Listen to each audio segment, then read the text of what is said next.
ഈ വർഷത്തെ ആറ്റൽ പൊങ്കൽ നടക്കുകയാണേ. അപ്പം ഞാൻ പൊങ്കാലിടുന്നില്ല, ചേച്ചിയും അമ്മയും സിന്ധു ആൻറ്റിയും അശ്വതിയൊക്കെ ഇടുന്നുണ്ട്.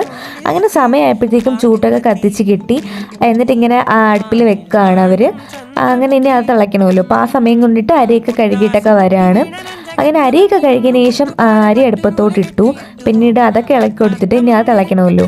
അപ്പം നമുക്ക് അവിടെ വന്നിട്ട് അവർ ഐസ്ക്രീമൊക്കെ കൊണ്ട് തന്നിട്ടുണ്ടായിരുന്നു. ആ സമയം കൊണ്ടിട്ട് നമ്മളതൊക്കെ കഴിച്ചു. പിന്നീട് അരിയൊക്കെ തിളച്ചു. അതിനുശേഷം വന്നിട്ട് തേങ്ങ ഇട്ട് കൊടുക്കുകയാണ്. തേങ്ങ ഇട്ട് കൊടുത്ത് അതൊക്കെ ഇളക്കിയതിന് ശേഷം ശർക്കര ഇടുന്നുണ്ട്. പിന്നീട് പഴവും കൂടി ഇട്ട് കൊടുക്കുന്നുണ്ട് കേട്ടോ. അങ്ങനെ അതൊക്കെ കഴിഞ്ഞിട്ട് അവർ മോര് കൊണ്ടുവന്നു. അപ്പോൾ നമ്മൾ പൊങ്കാലയ്ക്ക് പോകുമ്പോൾ എല്ലാ തവണയും നമുക്കിങ്ങനെ കഴിക്കാനും കുടിക്കാനൊക്കെ ഇഷ്ടംപോലെ സാധനങ്ങൾ കിട്ടും. അത് കഴിഞ്ഞിട്ട് അച്ഛൻ എന്താ മണ്ടപ്പുറ്റ് കൊണ്ടുപോവാണ്. അങ്ങനെ അത് വെച്ചു.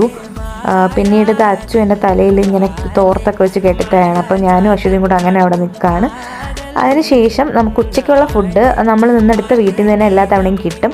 അങ്ങനെ നമ്മൾ അത് കഴിക്കുകയാണ്. അങ്ങനെ നമ്മളെല്ലാവരും ഉച്ചയ്ക്കത്തെ ഫുഡും കഴിച്ചതിന് ശേഷം എന്താണെന്ന് പുറത്തോട്ട് ഇറങ്ങി. അത് കഴിഞ്ഞിട്ട് 2:15 ആയപ്പോഴത്തേക്കും നിവേദിക്കാൻ പോറ്റി വന്ന കേട്ടോ. അപ്പം അങ്ങനെ പായസവും ഇതൊക്കെ നിവേദിച്ചതിന് ശേഷം നമ്മൾ പോവാണ് തിരിച്ച്. അപ്പം ഇന്നത്തെ വീഡിയോ ഇത്രയേ ഉള്ളൂ. ബൈ.